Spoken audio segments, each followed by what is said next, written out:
Assalamualaikum warahmatullahi wabarakatuh.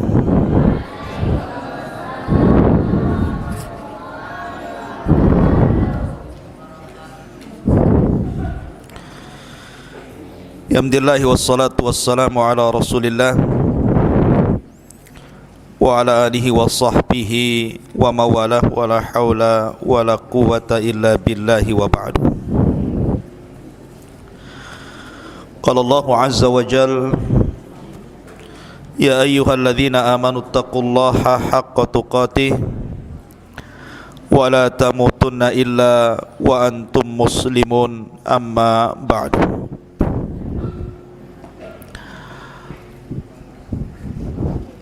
Hadirin dan hadirat, santri, ikhwan dan akhwat yang dimuliakan Allah subhanahu wa ta'ala, alhamdulillah malam hari ini kembali kita bisa duduk di Masjid Jabal Uhud.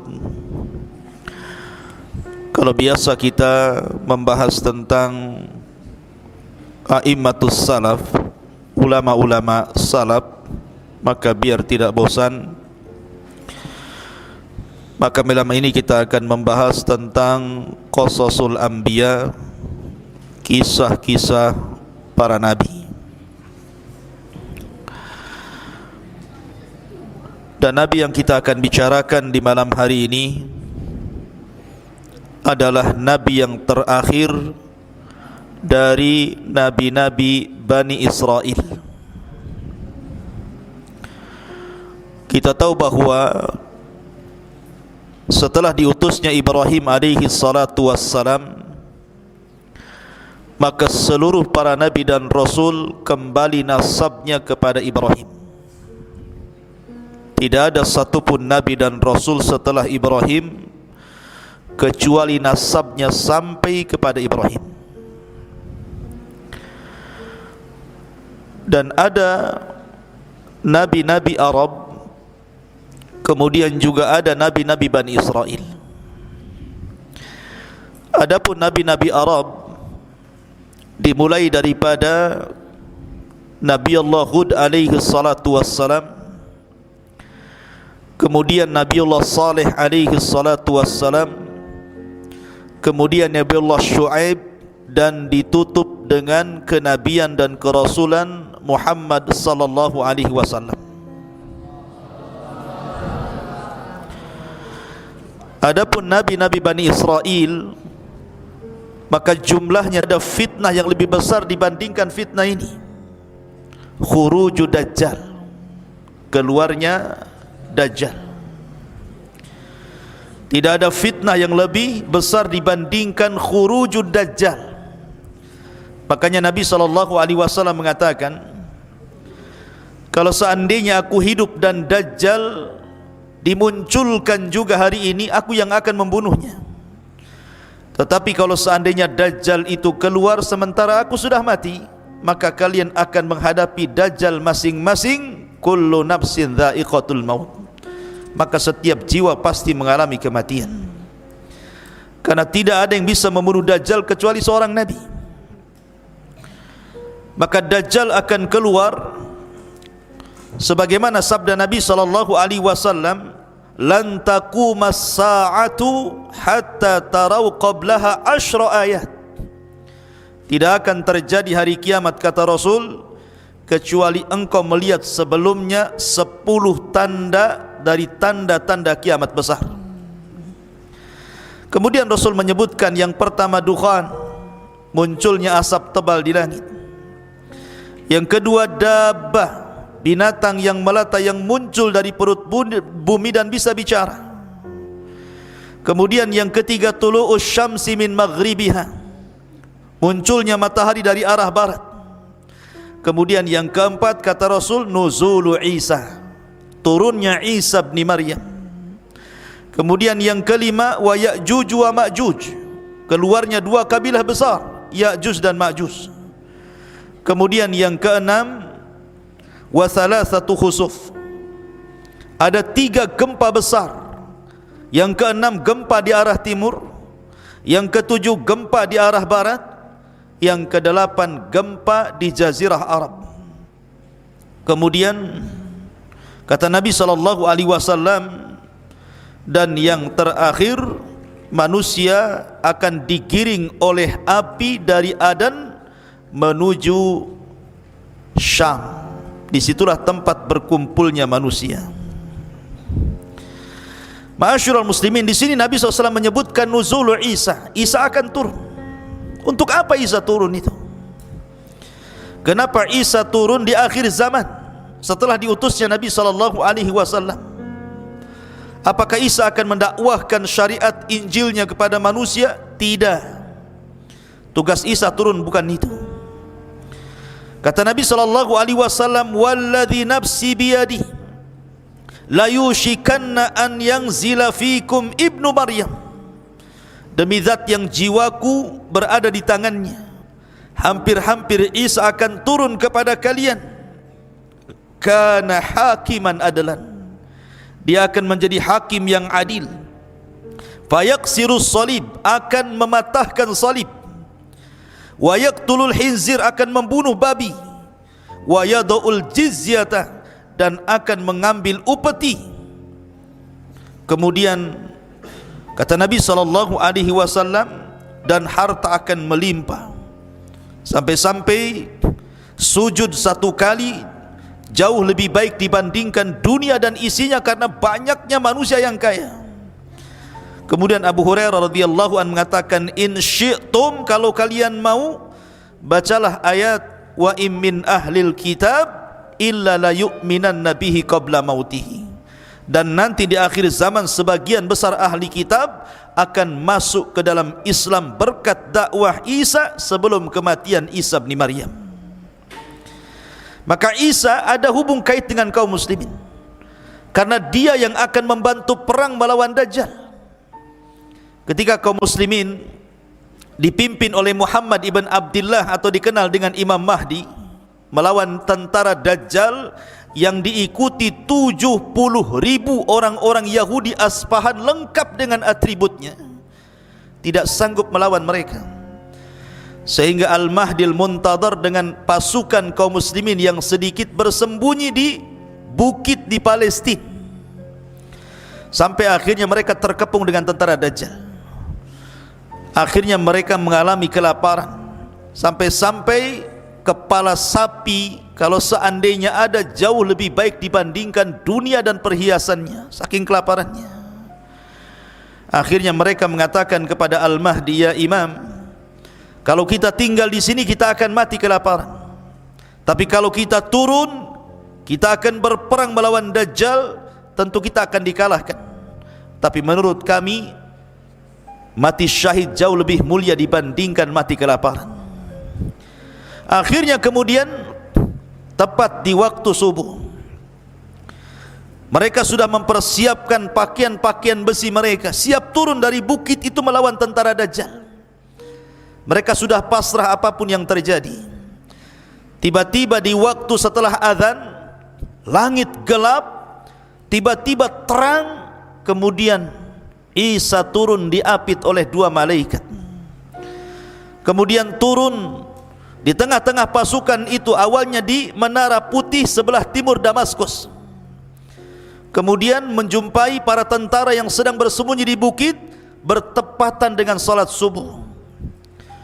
Karena Imam Mahdi sudah tahu ciri-cirinya sebagaimana sabda Nabi SAW, maka kaum muslimin tahu itu adalah Isa bin Maryam. Maka Imam Mahdi mengatakan, "Taqaddam ya Ruhallah, silahkan kau jadi imam solat kami wahai Isa bin Maryam." Tapi Isa menolaknya dan mengatakan, "Setiap kaum ada pemimpinnya, engkaulah yang maju jadi imam." Maka Imam Mahdi pun menjadi imam. Kemudian Isa solat di belakang Imam Mahdi mengikuti syariat Rasul sallallahu alaihi wasallam. Selesai solat, maka Isa mempersiapkan pasukan dan siap memimpin mereka. Kemudian mengusap wajah-wajah mereka, kemudian memberitahu derajat mereka di sorga. Kemudian Isa memberikan 3 pilihan kepada mereka. 1, kalau kalian mau, kalian tidak usah berperang. Aku akan berdoa kepada Allah, biar Allah mengutus pasukan yang bukan kalian, pasukan itu yang akan mengalahkan Dajjal dan para pengikutnya. Yang kedua, kalian tidak usah berperang. Aku akan berdoa kepada Allah Subhanahu wa taala semoga Allah mengirim azab kepada mereka, sehingga azab inilah yang akan menghancurkan mereka dan kalian tidak akan meninggal, kalian akan selamat. Dan yang ketiga, atau kalian siap perang, aku yang akan memimpin. Aku yang akan memimpin kalian, dan aku akan berdoa pasukan Dajjal tidak sanggup untuk mengangkat pedang mereka. Akhirnya kemudian mereka memilih yang ketiga. Maka turunlah pasukan kaum muslimin dipimpin dua manusia mulia, Al-Mahdil Muntadhar dan Isa bin Maryam, kemudian berperang habis-habisan melawan Dajjal. Ketika Dajjal melihat Isa, Dajjal pun lari karena tahu dia akan dibunuh oleh Isa. Lari ke barat, dikejar ke barat, lari ke timur, dikejar ke timur. Ketika Dajjal tidak ada tempat untuk berlari, tepat berada di tengah-tengah kota Israel. Disitulah kemudian Dajjal dibunuh di tangan Isa bin Maryam, ditebas kepalanya, kemudian kepalanya dilempar kepada pasukan orang-orang Yahudi, ketakutanlah mereka.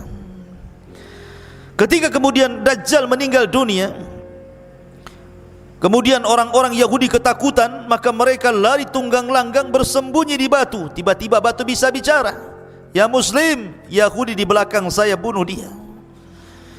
Sembunyi di pohon-pohon bisa bicara. Tidak ada satupun tempat persembunyian Yahudi kecuali bisa bicara, kecuali satu pohon yang sekarang sedang dilestarikan orang-orang Israel, namanya gharqad. Tidak mau bicara dia. Makanya orang-orang Yahudi nanam gharqad sampai hari ini. Pohon gharqad, pohonnya orang-orang Yahudi, sejenis cemara begitu, tapi cemara bukan gharqad, ya. Ma'asyiral muslimin, ikhwan akhwat yang dimuliakan Allah Azza wa Jal, maka ketika Dajjal meninggal, Isa bin Maryam memimpin kaum muslimin, berhukum dengan keadilan, mematahkan salib, membunuh babi, kemudian bumi kembali berkah sebagaimana permulaan ciptaannya. Sampai-sampai pohon delima, satu buah delima itu 10 orang bisa masuk ke dalam cangkangnya. Kita bisa bayangkan berapalah buah delima itu besarnya, paling sekepal. Tapi di masa Isa bin Maryam, delima itu besar, sampai 10 orang bisa masuk ke dalam cangkangnya. Gimana isinya? Satu saja, satu butir antum sudah mencret, ya. Besar, karena menunjukkan bahwa di zaman itu kembali disuburkan Allah Azza wa Jalla. Dari sini menunjukkan ada hubung kait antara Isa dengan kaum muslimin. Bahkan di zaman Nabi SAW, Muqawqus itu raja Mesir, agamanya Nasrani. Ketika Nabi SAW mengirim surat kepada raja-raja untuk ditawari masuk Islam, salah satunya adalah Muqawqus, raja Mesir. Ya, memang raja Mesir tidak masuk Islam, tidak sebagaimana Najasyi, tetapi dia menyambut baik surat itu. Kemudian sebagai balasannya diberikan hadiah Nabi SAW seorang budak namanya Maryah Al-Qibtiyah. Dari Maryah Al-Qibtiyah, hadiah dari Muqawqus raja Mesir inilah, maka Nabi SAW memiliki putra namanya Ibrahim. Ada hubung kait. Bahkan ketika Nabi SAW mengutus para sahabat untuk hijrah pertama ke Habasyah, Ethiopia, rajanya namanya Ashama ibnu Afjur. Ashama ibnu Afjur itu raja Ethiopia, atau digelar dengan Najasyi, dilindungi oleh orang-orang Najasyi, sehingga ketika orang-orang Quraisy itu berusaha mengembalikan mereka, ditolaknya. Dan belakangan setelah kemudian berdebat dengan Ja'far bin Abi Thalib, orang-orang musyrik, kemudian ditengah-tengahi oleh Najasyi, dibacakan ayat-ayat Al-Quran, belakangan Najasyi masuk Islam. Padahal kaumnya tidak ada yang masuk Islam. Makanya ketika wafat Najasyi, Nabi SAW mensalat gaibkan beliau. Bahkan di zaman itu orang-orang Najran, Yaman, banyak yang beragama Nasrani, berbondong-bondong datang kepada Rasul, berdebat soal kenasranian, kemudian belakangan mereka masuk Islam. Jadi ada hubung kait antara kita dengan Isa dan juga umatnya Nasrani.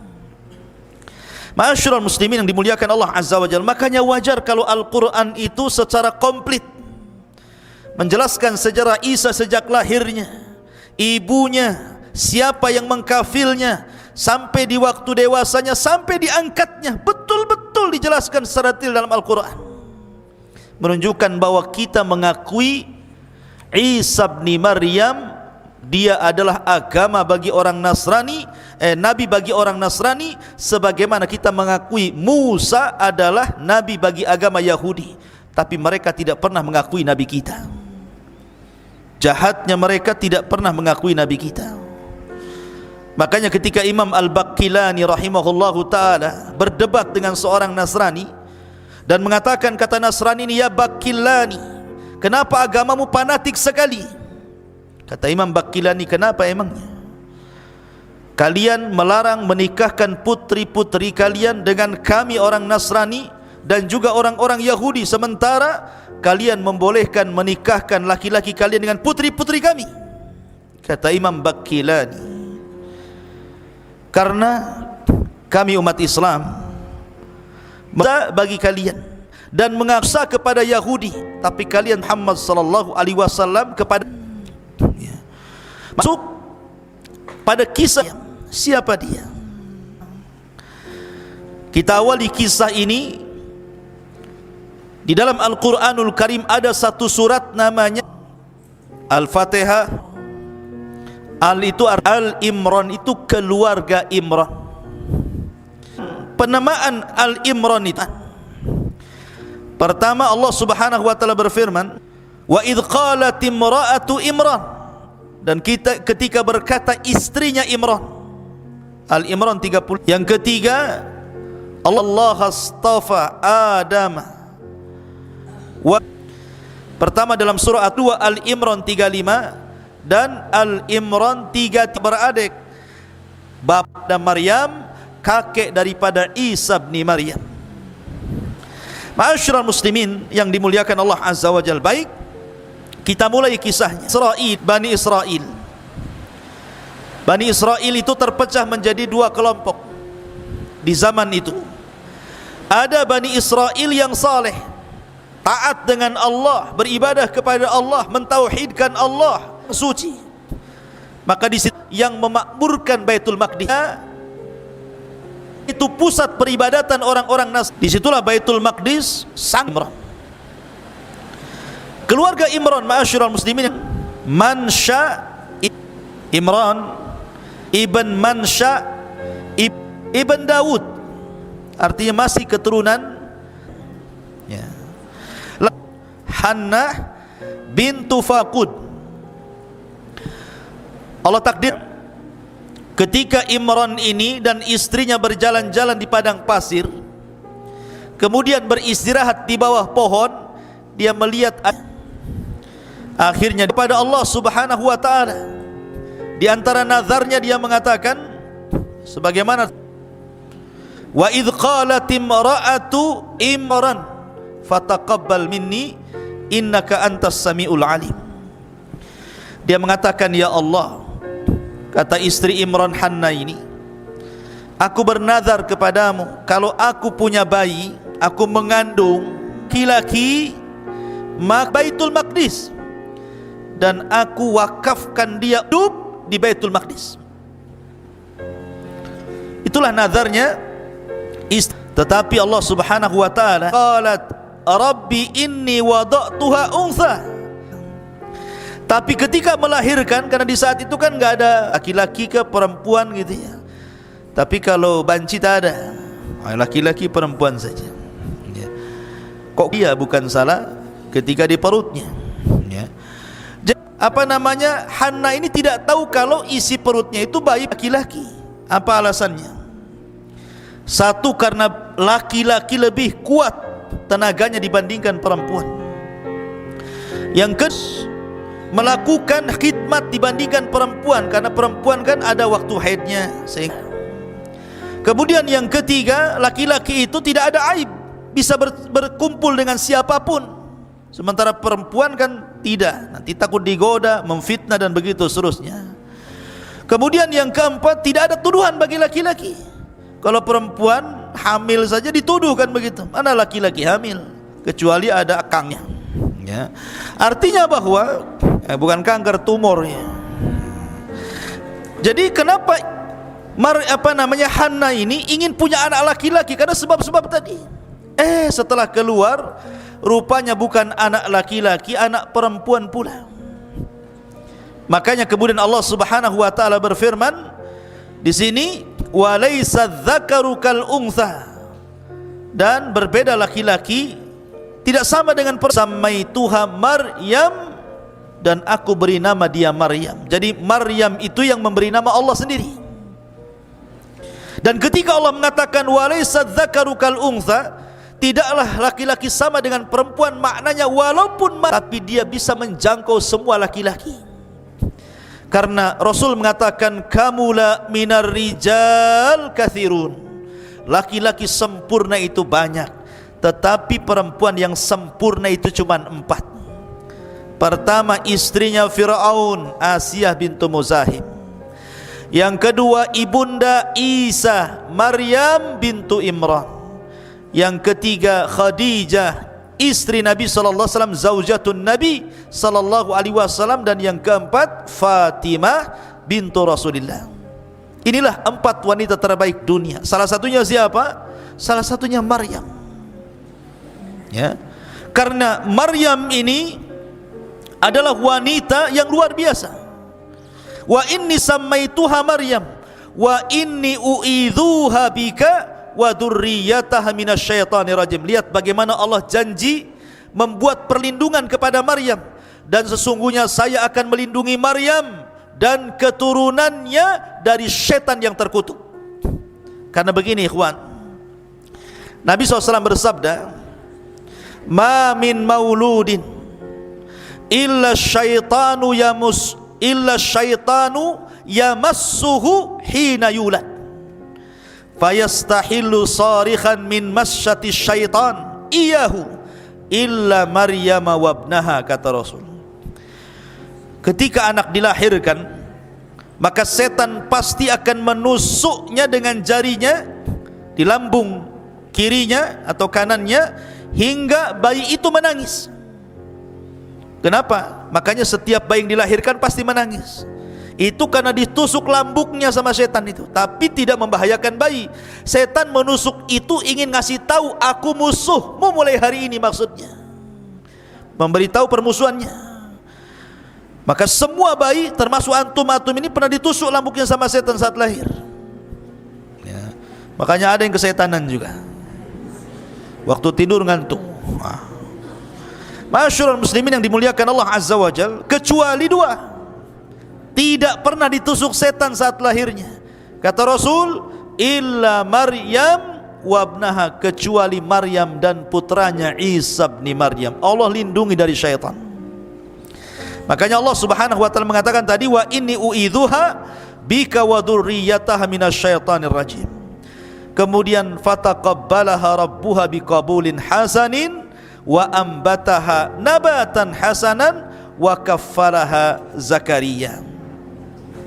Maka Tuhannya menerima sebagai nazar dengan penerimaan yang baik dan mendidiknya dengan pendidikan yang baik, dan Allah menjadikan Zakaria sebagai pemelihara bagi Maryam bintu Imran. Jadi kisahnya seperti ini. Jadi ketika kemudian nazarnya diterima, lahirlah Maryam bintu Imran. Allah takdirkan saat hamil, Imran meninggal dunia. Artinya ketika Maryam lahir, dia menjadi wanita yatim karena ayahnya meninggal, sementara ibunya sudah tua, tidak sanggup merawatnya. Dan dia sudah bernazar untuk memberikan bayi yang baru lahir ini.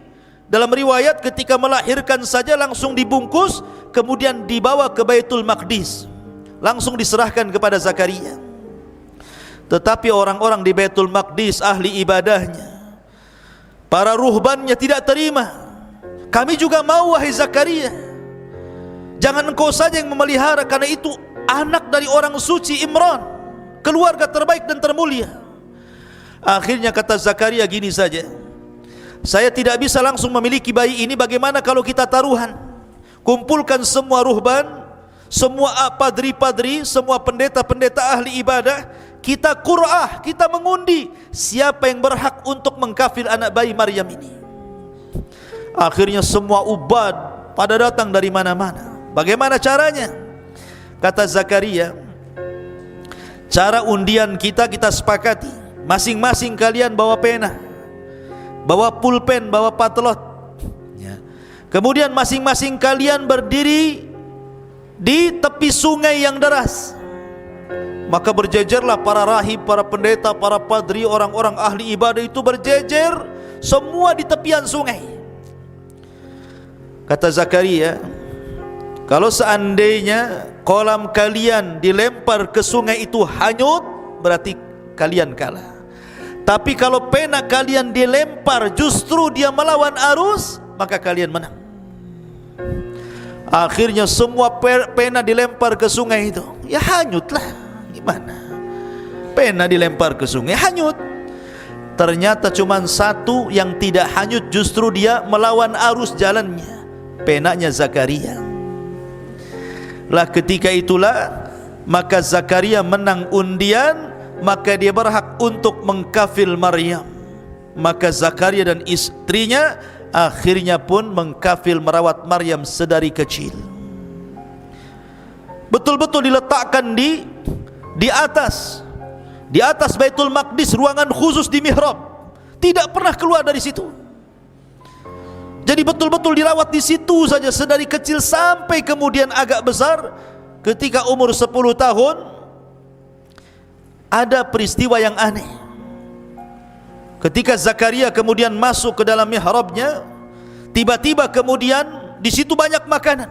Setiap hari ketika masuk ke mihrabnya banyak makanan.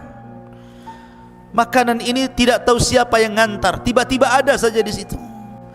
Makanya disebutkan dalam Al-Quran, kullama dakhala 'alaiha Zakaria al-mihrab wajada indaha rizqa. Setiap Zakaria masuk ke dalam ruangan tempat ibadahnya Maryam, banyak makanan di situ. Anehnya lagi, makanan yang tidak ada di musim panas ada pula di musim panas. Makanan yang tidak ada di musim dingin ada pula di musim dingin. Artinya makanan yang belum ada musimnya sudah ada pula di situ. Zakaria ini kan juga diuji oleh Allah. Sudah lama menikah, istrinya mandul, tidak punya anak. Tapi ketika melihat peristiwa itu, Zakaria berpikir, kalau Allah sanggup mendatangkan makanan di musim dingin ada di musim panas, makanan di musim panas ada di musim dingin, masa Allah tidak bisa memberikan rizki anak kepadaku? Maka dia terus berdoa. Akhirnya istrinya Zakaria pun hamil, lahirlah Yahya ibn Zakaria. Itu nanti kisahnya. Tapi yang jelas bahwa Maryam kemudian tumbuh menjadi wanita ahli ibadah, ruku, sujud, tidak ada hari-hari kecuali beribadah kepada Allah Subhanahu wa taala sampai akhirnya Allah Subhanahu wa taala menguji Maryam. Betul-betul diuji oleh Allah Subhanahu wa taala. Di mana Maryam ini ikhwatu fillah muliakan Allah Azza wa Jalla, ada yang mengatakan ketika usianya belasan tahun, 13 lebih begitu, Maryam ini ingin keluar buang hajat. Memang begitu ya. Jadi ada sebabnya. Kalau Allah menghendaki sesuatu kan, idza aradallahu syai'an ahya asbabah. Kalau Allah menghendaki sesuatu kan Allah harus hidupkan dulu sebabnya tuh. Maryam keluar untuk buang hajat, menjauhi Baitul Maqdis. Tiba-tiba kemudian di tengah jalan dia dihadang oleh laki-laki tampan sekali. Laki-laki yang sangat putih, bersih, tampan, tiba-tiba menghadang Maryam. Allah Subhanahu wa taala mengatakan, wadhkur fil kitabi Maryam idzin tabadat min ahliha makanan syarqiyah. Ceritakan wahai Muhammad kisah Maryam di dalam Al-Quran ketika dia mengasingkan diri dari keluarganya ke tempat sebelah timur dari Baitul Maqdis. Fattakhadat min dunihi hijaba fa arsalna ilaiha ruhana fatamatsala laha basyaran sawiyya. Lalu dia memasang tabir melindunginya, pakai pakaian yang tebal, tidak kelihatan apapun kecuali matanya. Kata Allah, lalu kami utus ruh kami Jibril, kemudian disuruh untuk tasyakkul, menyerupai manusia yang sempurna, yang paling tampan, tiba-tiba Jibril yang dalam bentuk manusia tampan itu menghadang Maryam. Lihat, Maryam tidak pernah melihat laki-laki di mihrabnya. Sekali diperlihatkan laki-laki tampan sekali. Kalau wanita di zaman sekarang langsung salaman, hai siapa namanya, jomblo atau apa gitu. Tapi Maryam wanita suci, dia mengatakan qala inni a'udzu birrahmani minka in kunta taqiyya. Maryam mengatakan, sungguh aku berlindung kepada Allah, jauhi aku jika engkau orang yang bertakwa. Dia menjaga kesuciannya. Bukan kayak wanita sekarang pegang handphone cari pula pertemanan. Si Alan, si Awam, siapa namanya?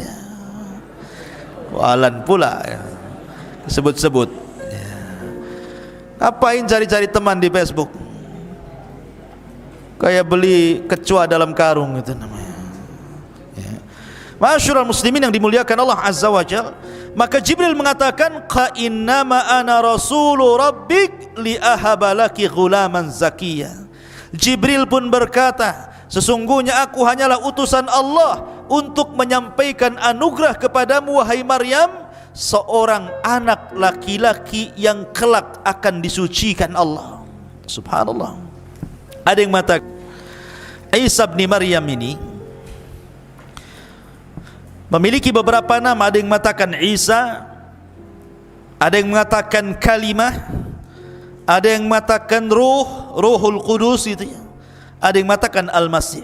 Jadi Isa itu punya 4 nama. Isa, kalimah, Al-Masih, Ruh. Itu nama Isa. Kenapa disebut kalimah? Kenapa disebut Al-Masih? Kenapa disebut Ruh? Karena kalimat itu Isa diciptakan sama dengan Adam, kun fayakun. Kalimat kun fayakun, jadi maka jadilah. Karena proses manusia itu ada yang diciptakan Allah tanpa ayah dan bapa, Adam alaihi salatu wassalam. Ada yang diciptakan tanpa ibu, Hawa. Ada yang diciptakan tanpa bapa, Isa bin Maryam. Ada yang diciptakan ada ibu bapa, antum semua ini ada ibu bapanya. Jadi proses manusia ada 4 kan. Dan Allah katakan inna mathala Isa kamathali Adam. Permisalan Isa itu sama dengan Adam. Kalau Isa dikatakan dengan sebab dia tidak punya bapa kemudian dituhankan, Adam lebih hebat lagi, tidak punya bapa, enggak punya ibu, kenapa pula tidak dituhankan? Harusnya lebih dituhankan. Hawa hebat lagi, tidak ada ibu, diambil dari tulang rusuk Adam, harusnya dia lebih dituhankan. Maka Isa bukan Tuhan, sama dengan Adam, sama dengan Hawa ya. Jibril meniupkan ruh ke jaibnya, ke pesaknya Maryam. Kemudian ruh itu mengalir sampai masuk di kemaluan Maryam, kemudian jadi anak. Kun fayakun, jadi maka jadilah. Ada yang mengatakan, kata Ibnu Abbas radhiyallahu anhuma, bahwa kata Ibnu Abbas kehamilan Maryam itu fi sa'atin wahidah, 1 jam saja sudah besar perutnya. Kayak dipompa pakai balon tuh, langsung besar. 1 jam saja sudah jadi anak tuh. Itu kata Ibnu Abbas. Ada riwayat yang seperti itu. Ada yang mengatakan Isa dalam kandungan Maryam itu 9 ashur, seperti pendapat Ibnu Katsir rahimahullahu taala, ya 9 bulan sama dengan bayi-bayi yang lainnya. Ada yang mengatakan 8 ashur, 8 bulan. Ada yang mengatakan 6 ashur, 6 bulan. Jadi ada yang mengatakan 1 jam, ada yang mengatakan 9 bulan, ada yang mengatakan 8 bulan, ada yang mengatakan 6 bulan, dan ada yang mengatakan 1 jam saja. Tetapi Ibnu Katsir merojehkan Maryam sama dengan wanita-wanita yang lainnya 9 bulan mengandung Isa bin Maryam.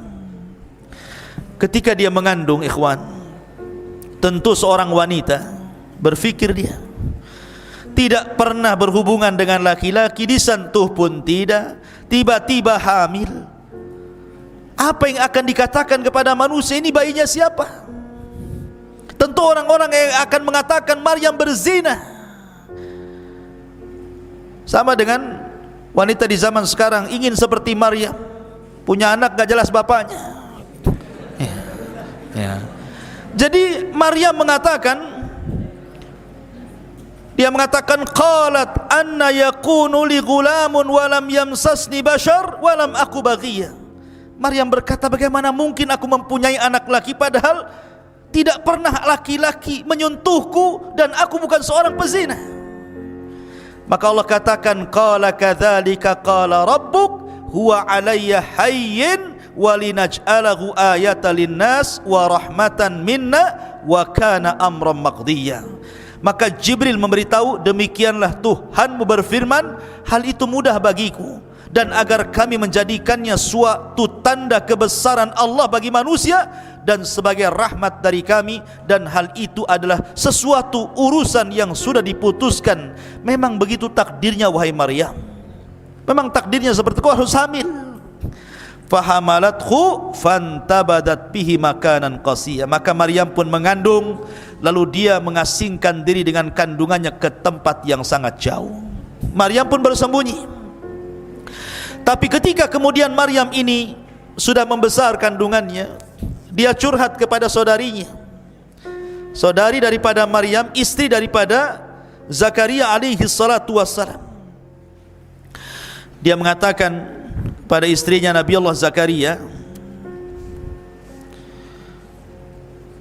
bagaimana mungkin aku bisa hamil? Bagaimana mungkin aku bisa hamil? Sementara tidak ada satupun laki-laki yang menyentuhku. Maka kata istrinya Zakaria, masih saudarinya Maryam, dia mengatakan, inni ara ma fi batni yasjudu lima fi batnik. Wahai Maryam, sama-sama hamil.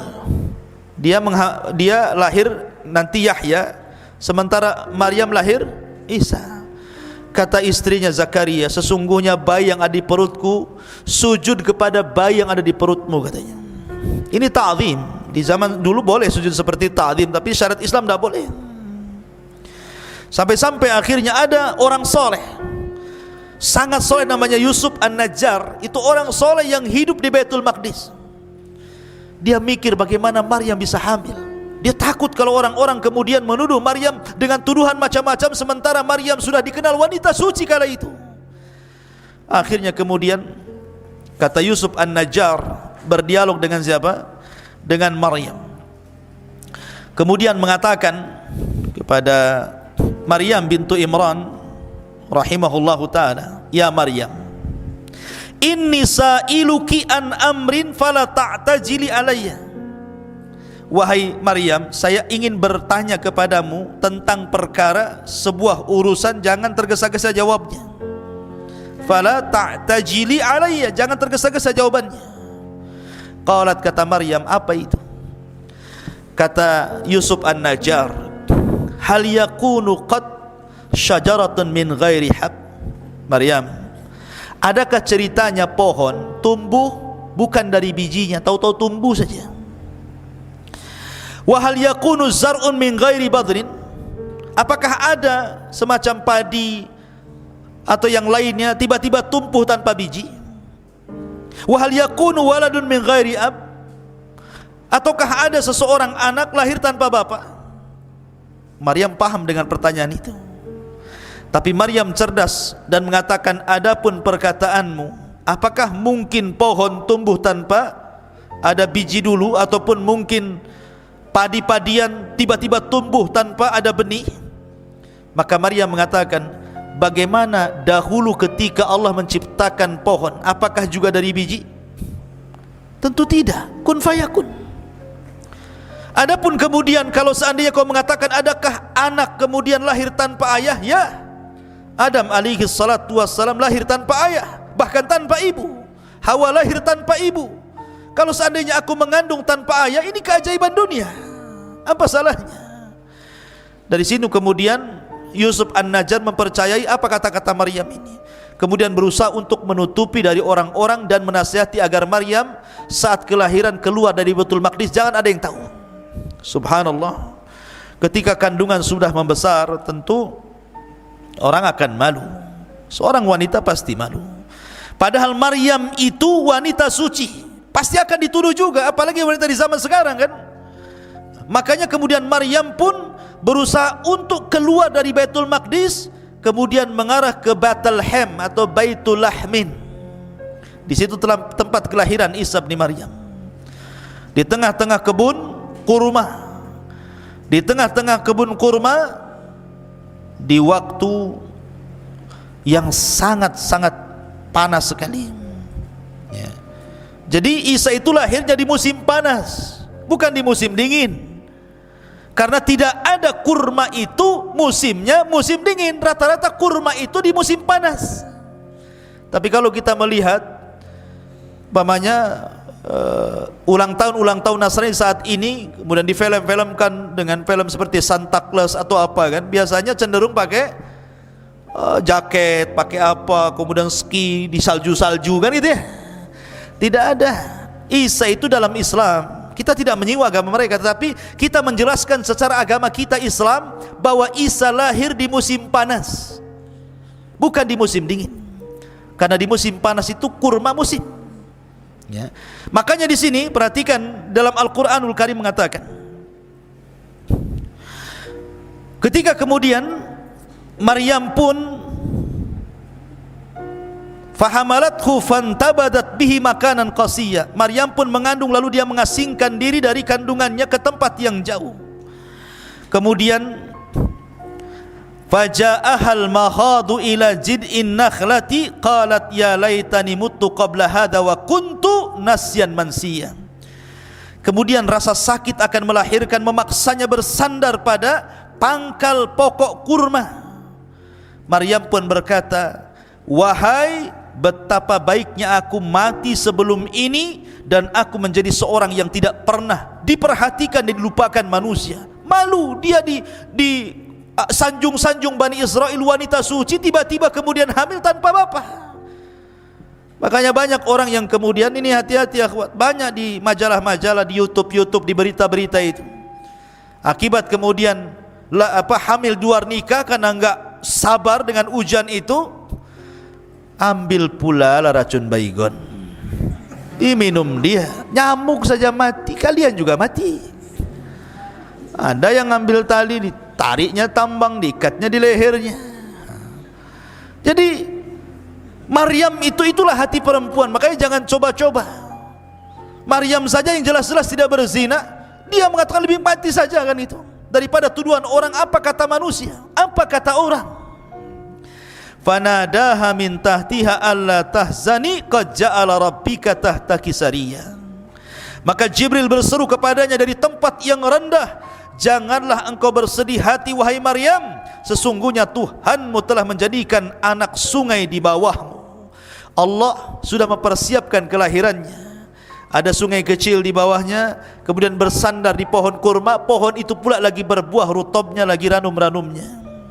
Kemudian wahazzi ilaik bijid'in nakhlati tusaqit alaiki rataban janiyya. Wahai Maryam, goyangkanlah pohon kurma itu ke arahmu. Niscaya pohon itu akan menggugurkan buah kurma yang masak kepadamu. Fakuli washrabi wa qarri ainan fa imma tarayinna minal bashari ahadan fakuli inni nadartu lirrahmani sauman fala ukallimal yawma insiya. Makanlah Maryam, minumlah Maryam, bersenang hatilah wahai Maryam. Jika engkau melihat seseorang, maka katakanlah, sesungguhnya aku telah bernadar berpuasa untuk Tuhan yang Maha Pengasih, maka aku tidak akan bicara dengan siapapun pada hari ini. Lahirlah Isa bin Maryam, dimudahkan kelahirannya, tidak ada bidannya, lahir sendiri begitu. Ya, kalau wanita sekarang sibuk cari bidan, saat sibuk ke rumah sakit dikontrol, enggak, Allah mudahkan semuanya, enggak ada bidannya, lahir begitu saja. Tapi jangan kemudian dicoba-coba. Saya ingin kayak Maryam lahirnya lah, sendiri saja. Gimana caranya? Siapa yang nari? Masyarul muslimin yang dimuliakan Allah Azza wa Jalla, harus ada bidannya, minimalnya dukun lahir, biar ada yang ngopeni bayinya. Masyarul muslimin yang dimuliakan Allah, iwan akhwat yang dimuliakan Allah Azza wa Jalla. Kemudian setelah Maryam melihat Isa putranya, kemudian tumbuhlah rasa sayang seorang ibu kepada anaknya, tapi dia bingung, dia masih di kebun kurma masalahnya. Ini kalau saya pulang ke Baitul Maqdis, apa kata manusia? Tapi bagaimanapun itu bukan tempat dia di situ. Tak mungkin dia hidup di pohon kurma, di kebun-kebun kurma. Tetap dia harus balik ke Baitul Maqdis. Fa'atat bihi qaumaha tahmiluhu. Qalu ya Maryam laqad ji'ti syai'an fariya. Maryam pun kemudian kembali ke Baitul Maqdis. Kemudian orang-orang pun mengatakan sesuatu. Kemudian dia Maryam membawa bayi itu kepada kaumnya dengan menggendongnya. Mereka kaumnya berkata, wahai Maryam, sungguh engkau telah membawa sesuatu yang sangat keji. Bayi siapa itu? Hampir-hampir mereka melempari Maryam, kemudian merajamnya. Tapi Maryam sudah dibimbing oleh Allah, jangan bicara. Datang gendong bayi, kalau ditanya itu bayi siapa, jangan bicara. Isyaratkan saja telunjukmu ke bayi itu biar dia yang menjawabnya. Biar dia yang menjawabnya. Jadi setiap, Maryam, itu bayi siapa? Nggak bisa jawab, kan nggak boleh bicara. Ya. Jadi diisyaratkan aja ke bayinya. Maka kemudian apa yang terjadi? Fa asyarat ilaihi, maka Maryam menunjuk kepada anaknya. Mereka mengatakan, kaifa nukallimu man kana fil mahdi sabiyya. Hei Maryam, kau punya akal enggak? Kami akan bicara dengan anak kecil yang masih dalam ayunan, macam mana caranya? Tiba-tiba ketika kemudian mereka memaksa Maryam untuk bicara, tapi Maryam tetap mengisyaratkan ke bayinya untuk menjawab. Mereka mengatakan, enggak mungkin kami bicara dengan bayi. Tiba-tiba bayi itu bisa bicara. Kemarin sudah jelaskan 4 bayi yang bisa bicara kan. Salah satunya Isa bin Maryam. Tiba-tiba bayi itu dengan fasihnya mengatakan, qala inni Abdullah ataniyal kitaba wa ja'alani nabiyya. Kata Isa yang masih bayi, masih digendong, masih baru berapa hari itu, mengatakan, sungguh aku hamba Allah, dia memberiku Injil dan dia menjadikan aku seorang nabi. Terperanjat manusia. Mak, bayi bisa bicara nih. Ngomongnya hamba Allah dan saya seorang nabi pula gitu kan. Wa ja'alani mubarakan aynama kun wa awsani bis salati waz zakati ma dumtu hayya.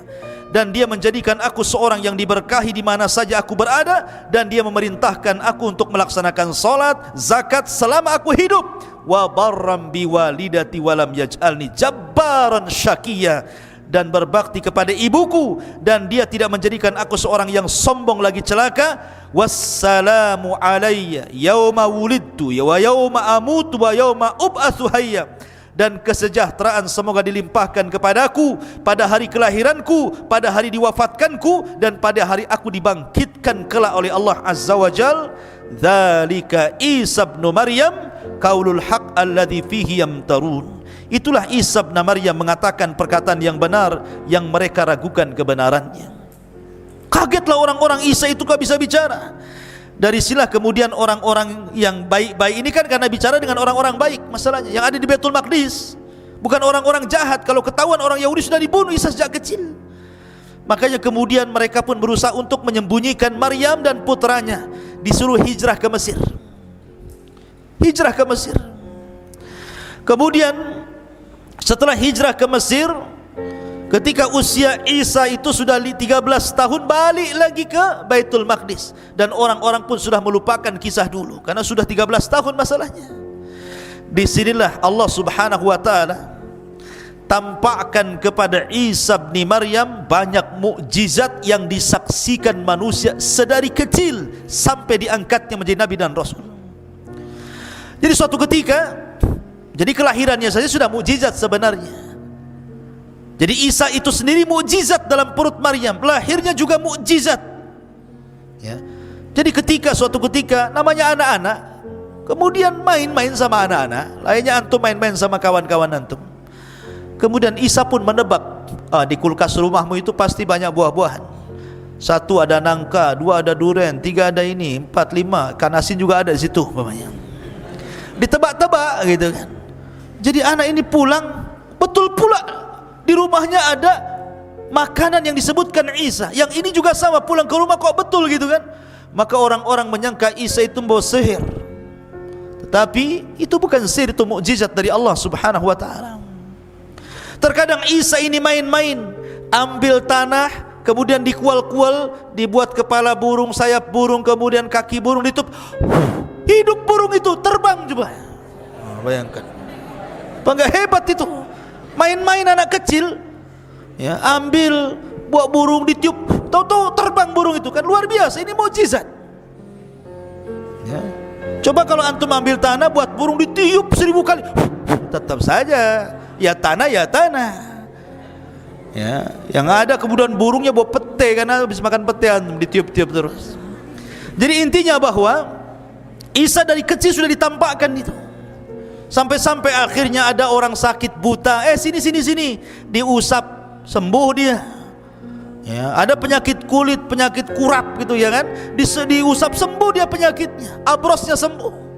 Jadi Isa bisa mengobati. Sampai akhirnya ada kasus, ada orang meninggal, kemudian orang mengatakan carilah Isa, kasih tahu siapa pembunuhnya, hidupkan dia lagi katanya. Akhirnya dia datang, diusap, karena izin Allah hidup. Siapa yang bunuh kau? Si Anu. Oh, itu sudah.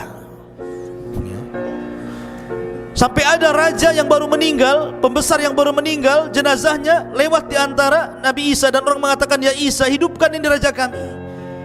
Akhirnya Isa berdoa kepada Allah, dihidupkan kembali karena izin Allah. Karena memang setiap mukjizat seorang nabi itu akan disamakan dengan kebiasaan kaumnya. Contoh Musa, kebiasaan kaumnya itu suka belajar ilmu sihir. Jadi madrasah-madrasah sihir di zaman Nabi Musa itu luar biasa. Madrasah Harry Potter atau apa itu namanya, ya, tukang-tukang sihir itu. Ya, jadi ada madrasahnya, ada sekolahnya itu.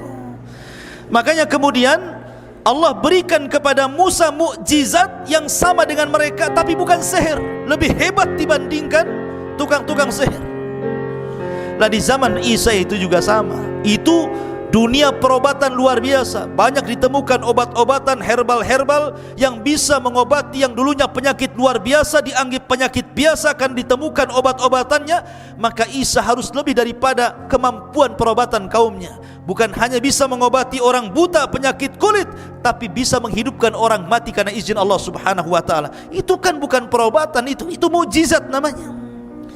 Tetapi ikhwatu fiddin yang dimuliakan Allah Azza wa Jalla, tetap saja jangankan Bani Israel yang kufur, yang melawan dan menentang dakwah Nabi Isa bin Maryam, orang-orang Hawariyun, qala man ansari ilallah, qala al-hawariyuna nahnu ansarullah. Orang-orang Hawariyun itu jumlahnya 12 orang. Itu para sahabat Isa yang khullas, betul-betul orang pilihan Isa bin Maryam. Sama dengan Rasul mengatakan ketika bersabda tentang Zubair bin Awam, sesungguhnya hawari umat ini adalah Zubair bin Awam, kata Rasul. Rasul punya hawariyun sebagaimana Isa juga punya hawariyun. Rasul punya sahabat-sahabat pilihan seperti 10 orang yang dijanjikan masuk surga, al-asyaratul mubasyiruna bil jannah.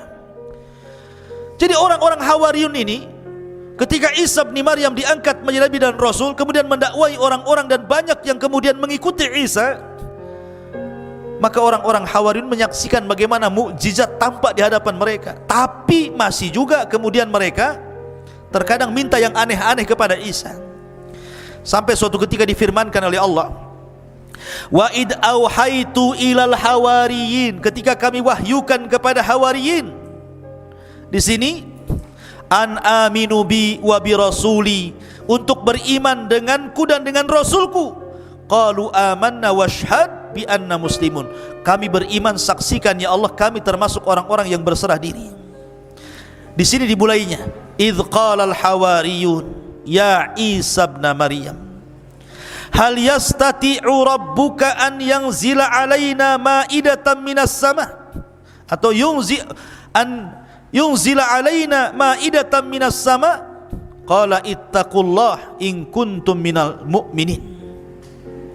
Mereka mengatakan, ya Isa, apakah engkau bisa menyuruh Rabbmu untuk menurunkan kepada kami makanan dari langit? Ini yang ngomong Hawariyun, orang-orang pilihan Isa, bukan orang-orang luar, orang-orang yang ahli ibadah, orang yang taat kepada Allah, dan orang yang sangat dekat dengan Isa. Mereka mulai bicara seperti umat sebelumnya, Bani Israel yang di zaman Nabi Musa yang suka degil itu. Mulai lagi dia muncul degilnya itu. Dia mengatakan, ya Isa, kami bukan tidak beriman kepadamu, tapi biar tenanglah hati kami. Kalau coba sekali-kali kau turunkanlah makanan itu, minta kepada Tuhanmu biar makanan itu dari langit saja turun. Sekali-kali kita pengen makan dari langit, bukan dari warung, ya. Akhirnya kemudian qalu nuridu an na'kula minha, kami ingin makan darinya. Wa natma'innu qulubuna, agar kami tenang hatinya. Sampai kepada Isa kemudian mengatakan, qala Isa bin Maryam, Allahumma Rabbuna anzil alaina ma'idatan minas sama nakunu lana idan li awwalina wa akhirina. Dalam riwayat Isa mengatakan, baik, tapi syaratnya kalian harus puasa 30 hari. Berpuasalah 30 hari mereka. Setelah puasa mereka lapar. Ya Isa, tolonglah datangkan makanan dari langit, kami sudah lapar ini. Maka Isa pun berdoa, ya Allah, turunkan kepada kami makanan dari langit, dan kami akan jadikan itu id bagi yang awal-awal dan akhir. Ini yang pertama dan terakhir, kata Isa. Warzuk wa anta khairur razikin, berikan rizki kepada kami dan engkau sebaik-baik pemberi rizki. Tapi apa kata Allah? Baik, inni munazziluha alaikum, saya akan turunkan makan itu untuk kalian. Faman yakfur ba'du minkum fa inni u'adzibuhu adzaban la yu'adzibuhu ahadan minal alamin. Nanti siapapun yang kufur setelah ini, ku azab dia dengan azab yang tidak pernah dirasakan siapapun di alam semesta ini. Ketika mendengar itu ketakutan tuh Bani Israel. Tapi kadang mereka sudah minta dan akan dikabulkan. Ternyata kalau mereka sampai kufur setelah kejadian ini, setelah mereka makan makanan itu, akhirnya mereka dapat ancaman azab. Ketika betul-betul turun itu, banyak sekali itu makanan itu, cukup untuk Bani Israel itu makan banyak sekali macam-macam makanan. Orang-orang Hawariyun yang meminta justru ketakutan makan, kemudian melihat saja dari jauh. Sampai akhirnya datanglah manusia fuqara wal masakin dari mana-mana, akhirnya menyerbu makanan itu, kemudian barulah mereka ikut makan. Subhanallah, setelah makan, rupanya makanan itu obat. Yang setruk jadi waras, yang asam urat hilang asam uratnya, yang kolesterol hilang kolesterolnya, yang pincang jadi tegak jalannya. Pokoknya jadi obat semuanya. Nah, kalau yang bodoh ya tetap bodoh lah, harus belajar. Takkan makan jadi pintar, ya kan? Kalau bodoh-bodoh saja, kecuali belajar. Ya, Masyarul muslimin yang dimuliakan Allah Azza wa Jal. Akhirnya kemudian setelah kejadian itu mereka tidak minta lagi. Peristiwa-peristiwa seperti ini timbullah hasad kepada orang-orang Romawi, karena ketika itu Palestina dikuasai oleh Romawi, oleh orang-orang Romawi. Dilaporkanlah kepada sang raja Romawi bahwa ada orang yang semakin hari semakin banyak pengikutnya, dikhawatirkan lama-lama banyak pengikutnya dan akan menumbangkan anda wahai sang raja. Wah, dikompor-kompori. Akhirnya sang raja pun emosi, siapkan pasukan, tangkap orang itu yang buat gaduh itu, tangkap, maksudnya Isa bin Maryam. Maka dikirimlah banyak pasukan mencari Isa. Isa pun bersembunyi bersama 12 orang Hawariyun. Ada yang mengatakan bahwa yang membocorkan tempat persembunyian adalah salah satu dari Hawariyun itu sendiri. Ya. Luar biasa. Akhirnya kemudian ketika Isa sudah merasakan, Jibril sudah tahu bahwa tentara sudah tahu tempat persembunyiannya, mereka tidak mungkin bisa lari dari situ dan pasti akan dibunuh. Isa pun berpesan kepada Hawariyunnya. Apa pesan Isa bin Maryam? Kata Isa kepada Hawariyunnya, wahai Hawariyun, man arada minkum an yakuna aqrabu minni fil jannah yulqa alaihi syabahi wa yujadu makani wa yu'khadu makani fayuqtal fayakunu rafiqi fil jannah. Kata Isa, siapa di antara kalian yang ingin kedudukannya dekat denganku di sorga, maka Allah akan samakan wajahnya dengan wajahku, maka dia akan menduduki tempatku, kemudian akan dibunuh, maka dia akan menjadi temanku di sorga. Siapa di antara kalian? Tidak ada yang mau, karena jelas mau dibunuh masalahnya. 12 orang ini. Tiba-tiba yang paling kecil usianya bangkit, "Saya wahai Isa," katanya. Isa enggak mau yang paling kecil, diulang lagi kalimat itu. Tetap dia lagi. "Baik, karena kau sudah memilih hal itu, maka aku akan berdoa kepada Allah, wajahmu agar mirip dengan wajahku." Maka Isa pun mengusap wajahnya dengan izin Allah, miriplah wajahnya. Maka sebelum Isa naik ke langit, ditidurkan dan diangkat ke langit, maka Isa berpesan kepada yang masih setia itu, "Berdakwalah kau ke masing-masing daerah. Jangan satu daerah berpencar kemana-mana. Dakwahkan ajaranku kepada mereka. Tauhidkan manusia. Sembahlah Allah. Jangan menyekutukan Allah," macam-macam. Maka ketika kemudian orang-orang yang disuruh satu persatu lari, Isa tinggal sendiri dan orang yang diserupakan tadi, maka Isa pun Allah tidurkan. Setelah itu Allah Subhanahu wa ta'ala angkat ke langit. Lah ketika Isa diangkat ke langit, maka pasukan datang menangkap orang yang diserupai itu. Kemudian diarak, kemudian disalib, kemudian dibunuh. Kemudian orang-orang Yahudi mengatakan, "Qatalna Isa ibn Maryam, kami sudah membunuh Isa ibn Maryam." Maka Allah bantah, "Wa ma qataluhu wa ma sallabuhu walakin syubbiha lahu bal rafa'ahu Allahu ila sama," kata Allah. Isa tidak dibunuh, Isa tidak disalib, bahkan Isa diserupakan, bahkan Isa diangkat ke langit. Dan nanti akan turun di akhir zaman untuk membunuh Dajjal, mematahkan salib, membunuh babi, berhukum dengan hukum keadilan, dan akan membalikan keberkahan di alam semesta sampai akhirnya Allah wafatkan Isa bin Maryam di akhir zaman. Ketika Isa diangkat ke langit, ibunya bersedih. Ibunya tahu ini anaknya Maryam, ini bersedih. Bagaimana mungkin anakku disiksa dan disalib, karena dia tidak tahu kalau Isa itu diangkat. Dia sangka bahwa itu adalah ibn Maryam. Maryam pun menangis sepanjang malam. Akhirnya Allah Subhanahu wa ta'ala memberitahu Maryam bahwa putranya diangkat ke langit dan kondisinya baik-baik. Dari situ akhirnya barulah kemudian Maryam bintu Imran meninggal dunia. Ada yang mengatakan kalau versi mereka, versi orang-orang di luar Islam, bahwa Maryam pun diangkat setelah meninggal, diangkat ruh dan jasadnya ke langit.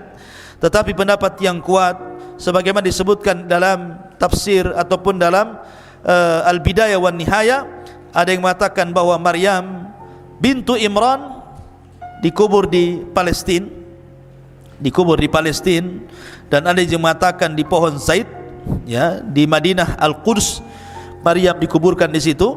Tapi Isa bin Maryam tidak diwafatkan, tapi diangkat ke langit. Dan ini akidah Al-Quran, dan akan diturunkan di akhir zaman, dan kelak meninggal setelah membunuh Dajjal. Dan dia satu di antara tanda-tanda alamat kiamat yang besar. Inilah di antara kisah Isa ibnu Maryam.